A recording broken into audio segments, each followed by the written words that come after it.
नमस्कार विद्यार्थियों, ऑनलाइन कक्षाओं में आपका स्वागत है। विद्यार्थियों, हमने जो पिछले वीडियो के माध्यम से जाना उसी श्रृंखला को हम आगे बढ़ाएंगे इस वीडियो में। लेकिन एक बार जान लेते हैं कि पिछले वीडियो के माध्यम से हमने जाना कि वर्षा क्या होती है। वर्षा क्या होती है? वर्षा सामान्यतया जो जलवाष्प है उस जलवाष्प का संघनित रूप जिससे क्या बनता है, बादल बनता है, और बादल क्या करते हैं, वर्षा करते हैं। कहने का मतलब तापमान बढ़ने से जल स्रोत से जलवाष्प का क्या है, उष्ण आर्द्र हवा है उसका ऊपर की ओर जाना, और ऊपर की ओर जाने के बाद में रुद्रोष्म प्रक्रिया के माध्यम से बादलों का निर्माण, और बादलों के निर्माण के बाद क्या होती है, वर्षा होती है। ये क्रिया हमने पढ़ी। साथ ही हमने पढ़ा कि जो वर्षा है वो ओलों के साथ भी होती है। केवल ओले होते हैं उनके द्वारा भी वर्षा होती है। जल की बूंदों के रूप में भी होती है, और हल्की जल की बूंदें जो फुआर जिसे बोलते हैं उनके रूप में भी वर्षा होती है।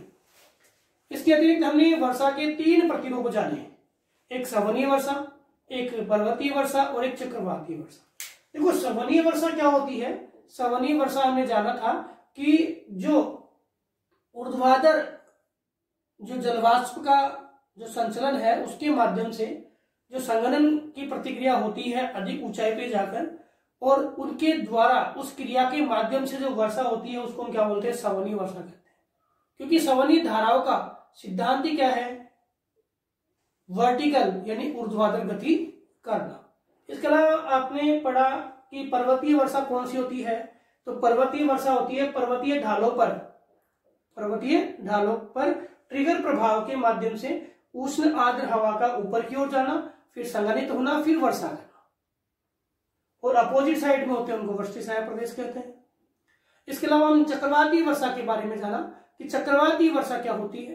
तो चक्रवाती वर्षा सामान्यतया वह वर्षा होती है जिसके माध्यम से जब अधिक वायुदाब का क्षेत्र है, एक कम वायुदाब का क्षेत्र है, तो अधिक वायुदाब के क्षेत्र से कम वायुदाब के क्षेत्र की ओर हवाएं चलती है, और ये हवाएं है वो क्या करती है, अपने साथ आर्द्रता को लिए चलती है, उस क्षेत्र में जाती है।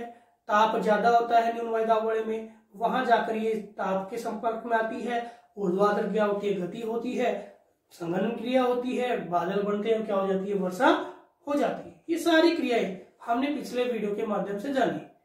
आज इस वीडियो के माध्यम से हम जो पढ़ेंगे वो है कि विश्व में वर्षा का वितरण कैसा है। विश्व में वर्षा का वितरण कैसा है, और यह वर्षा का वितरण है किन किन कारकों पर निर्भर करता है। ठीक है, कोई क्षेत्र ऐसे हैं जहां पे सर्वाधिक वर्षा होती है, कोई क्षेत्र ऐसा है जहां पे कम वर्षा होती है। सर्वाधिक वर्षा कौन से एरिया में होती है और कम वर्षा कौन से एरिया में होती है। के प्रकारों के बाद देखें तो वर्षा का विश्व वितरण कैसा है। देखो, कुछ लॉजिक है वो हम इसको ध्यान में रख करके और विश्व में वर्षा के वितरण को समझना पड़ेगा। जैसे कोई एक है कि विश्व में औसत वर्षा है वो कितनी है, तो औसत वर्षा विश्व में है 97 सेंटीमीटर। कितनी है? 97। और भारत में कितनी है? भारत में 108 सेंटीमीटर है। कितनी है? 108 सेंटीमीटर। ये नॉर्मल बात है कि औसत वर्षा विश्व में कौन कितनी है, 97 है। औसत वर्षा कैसे निकालते हैं, तो पूरे क्षेत्रों की वर्षा है उसको हम देखते हैं, और उसके बाद क्षेत्रों में डिवाइड करके क्या करते हैं, औसत वर्षा निकालते हैं। जैसे एवरेज निकालते हैं उसी प्रकार से हमने एवरेज रेनफॉल की गणना करते हैं। अब बात आती है कि विश्व के कौन से भाग में कितनी वर्षा होती है। तो सबसे पहले हम बात करें, ये भी पहले आया था, पर्वतीय वर्षा सर्वाधिक मात्रा में होती है विश्व में। ठीक है, अब हम बात करें कि कौन से भाग में सर्वाधिक वर्षा आपको विश्व में देखने को मिलती है। तो सबसे ज्यादा वर्षा आपके 0 से 10 डिग्री उत्तरी और दक्षिणी। वैसे तो क्या है, आपके डोलड्रम का जो क्षेत्र है विषुवत रेखीय प्रदेश है, वहां पे सबसे ज्यादा वर्षा आपको देखने को मिलेगी। कौन सी वर्षा? सवनीय वर्षा यहाँ पे सबसे ज्यादा होती है। कौन से में? 0 से 10 डिग्री उत्तरी और 10 डिग्री दक्षिण में आपके सबसे ज्यादा वर्षा होती है। मैंने 10 इसलिए बोला है क्योंकि जब सूर्य उत्तरायण होता है तो 5 डिग्री उत्तरी खिसक जाती है, जब सूर्य दक्षिणायन होता है तो 5 डिग्री दक्षिणी खिसक जाती है।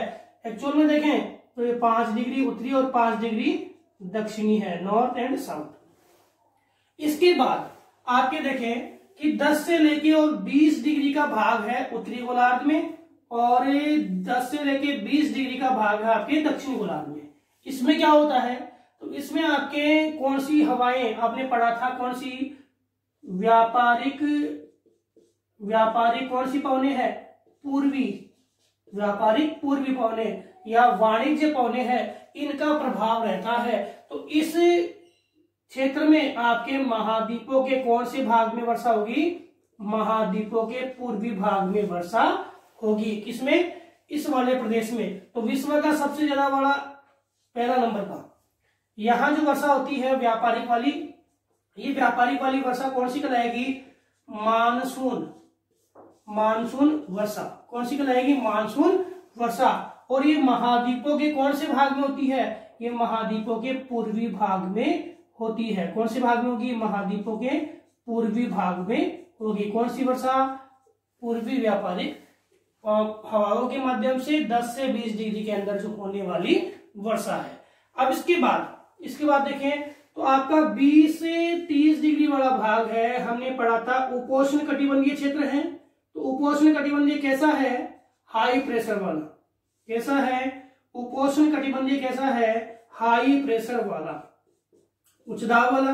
अब उच्च दाब जहां होता है तो आपको एक जो क्रिया है जिसे आपके कोर्स में नहीं था और मैंने बताया भी नहीं चीज, कौन सी? प्रतिचक्रवात क्या था? एंटी साइक्लोन होता है। एंटी साइक्लोन जब केंद्र में दाब क्या होता है? ज्यादा होता है। केंद्र में दाब क्या होता है? ज्यादा होता है। जब हवाएं क्या होती है? केंद्र से बाहर की ओर चला करती है, केंद्र से बाहर की ओर चला करती है, और यह स्थिति होती है प्रतिचक्रवात की। इसमें क्या क्या जो आपके बदलाव देखने को मिलते हैं? तो पहली बात, यहाँ पे हवा नहीं चला करती है, मतलब शांत क्षेत्र रहता है।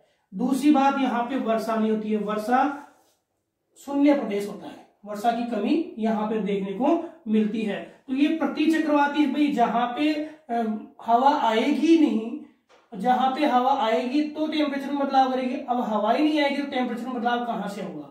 तो ऐसी क्रिया, ऐसा क्षेत्र जहां पे कौन सी स्थिति बनती है? प्रतिचक्रवाती स्थिति बनती है। यहाँ जो हवा उतरती है वो कौन सी उतरती है? ठंडी उतरती है।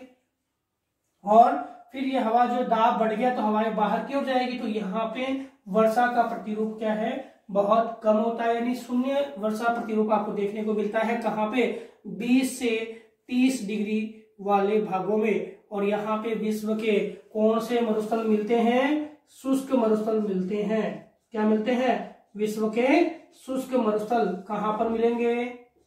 आपके इस वाले भाग में आपके विश्व के शुष्क मरुस्थल मिलते हैं, ये बात ध्यान रखना। अब इसके बाद 30 से 40 वाला जो क्षेत्र है जिसे हम भूमध्य सागरीय जलवायु कहते हैं। कौन सी जलवायु कहते हैं? भूमध्य सागरीय जलवायु। भूमध्य सागरीय जलवायु ये सेम हमारे भारत वाले रीजन जो आपने मानसून वाला नहीं किया, ये सेम वही रीजन है जो 10 से 20 वाला है। जो 10 से 20 वाला है वही रीजन कौन सा है? 30 से 40 वाला। अब इसमें क्या होता है? हमारे तो होती है व्यापारिक पवनों से हवाएं। किससे होती है? व्यापारिक पवनों से हवाएं। और यहाँ क्या होता है? यहाँ होता है पछुआ पवनों से हवाएं।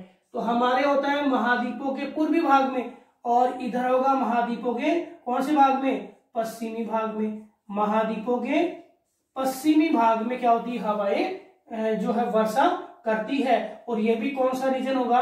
ये भी मानसून रीजन है। और कौन सी ऋतु में वर्षा होगी? तो आपके शीत ऋतु में होगी। भाई यहाँ पे कोई पर्टिकुलर ऋतु नहीं है, पर्टिकुलर ऋतु तो अपने है मानसून वाली, लेकिन यहाँ पे जो वर्षा होगी वो कौन सी ऋतु में होगी? तो यहाँ पे वर्षा आपके शीत ऋतु में होती है। कौन सी ऋतु में होती है? शीत ऋतु में। और किसके प्रभाव से होती है? आपकी पछुआ पवनों के प्रभाव से होती है।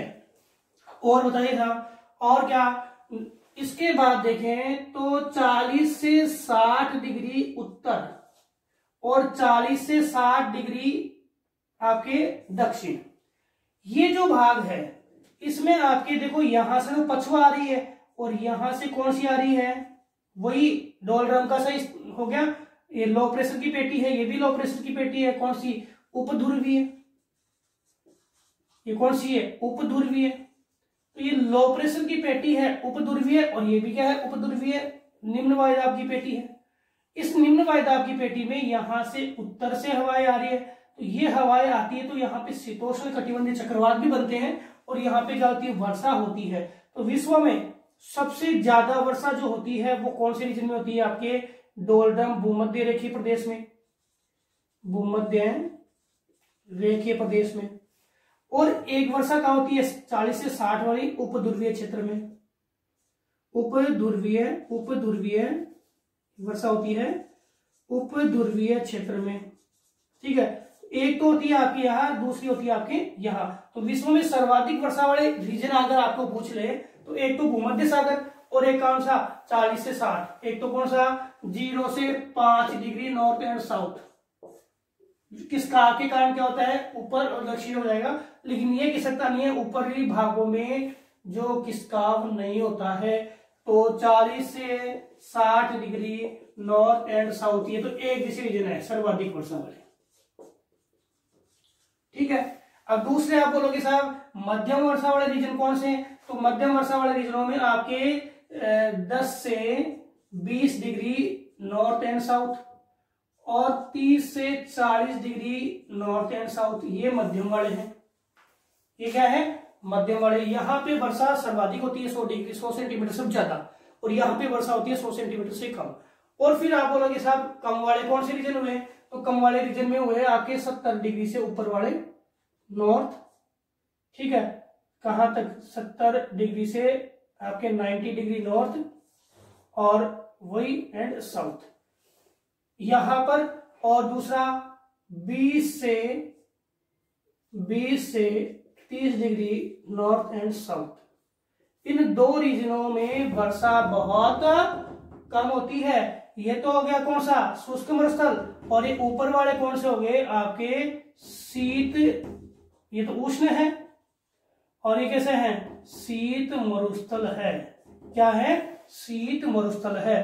तो विद्यार्थियों एक बार हम रिपीट कर लेते हैं इस चीज को, क्या कि 0 से 10 के बीच में आपके सर्वाधिक वर्षा होती है, ठीक है। 10 से 20 के बीच में आपके मानसूनी व्यापारिक पवनों के माध्यम से वर्षा होती है, ठीक है। और 20 से 30 वाला सूखा रहता है, क्या बोलते हैं, उष्ण शुष्क मरुस्थल बोलते हैं, दोनों गोलार्धों की बात कर रहा हूं। 30 से 40 वाला भूमध्य सागरीय प्रदेश है, पछुआ पवनों से हवाओं से वर्षा होती है। और 40 से 60 वाला जो प्रदेश है, ये दोनों जो हवाएं हैं उनका मिलन क्षेत्र है, यहाँ पे सर्वाधिक वर्षा होती है। इसके अलावा हम देखें तो उत्तरी जो टॉप का जो है आपका साउथ पोल और नॉर्थ पोल, इन दोनों में भी आपके क्या है, वर्षा न्यूनता होती है। हाई प्रेशर वाला क्षेत्र है तो ये शीत मरुस्थल आपके पाए जाते हैं। विद्यार्थियों समझ में आ गया होगा कि विश्व में वर्षा का वितरण। और दूसरी बात, एक बात और, जो महाद्वीपों के आधार पर करें, सर्वाधिक वर्षा जो होती है आपके तटीय भागों में सर्वाधिक होगी, और तट से आंतरिक भाग में जाओगे तो वर्षा में क्या आएगी, कमी आती जाती है। ये और आप लॉजिक ध्यान रखना, तटीय भागों में सर्वाधिक वर्षा और आंतरिक भागों में जाओगे तो क्या है, कम वर्षा होती चली जाती है। तो विद्यार्थियों आज हमने विश्व में वर्षा का वितरण पढ़ा, साथ ही वर्षा कितने प्रकार की होती है वो पढ़ा। इसके साथ हमने जो अपना जो लेसन है वर्षा, बादल, ये यानी वायुमंडल में जल, इस लेसन को कंप्लीट किया है। इसके बाद हम अगले लेसन को पढ़ेंगे। धन्यवाद।